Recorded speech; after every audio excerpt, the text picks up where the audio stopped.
Join me for a day in the life as a young catamaran owner. So this morning I got some pretty annoying news. So my dinghy's got a big hole in the front, and I'm pretty sure it happened from it going forward and smacking into the aluminium beam underneath my deck, which isn't too much fun. Now I didn't have any glue, but luckily Dad did have some on board, so he came over with it, and then we sort of spent the beginning of the morning sort of mixing glue up and laying everything down and praying that it was going to work. Then Mum came over to take the dogs for a walk while we sort of kept at it, because it was kind of a long process. You just sort of had to wait a lot of the time.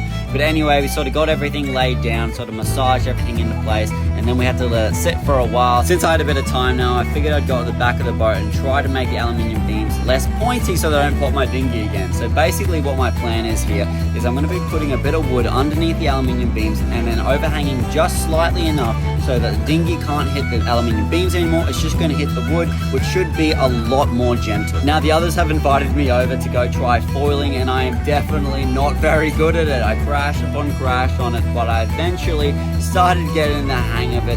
Definitely not very good. Need to work on my getting off the foil technique, but all in all, it was pretty fun. All right, now time for the nerve-wracking thing. It's time to inflate the dinghy and pray that it holds its air. So after pumping it up and giving it a little punch test, everything was pretty structurally strong, so I was pretty happy with that. Then I rammed it into the back of the boat just to make sure it wasn't going to get another hole in it, and then by this stage, it was the end of the day. And of course, like every good pirate, rum on sunset.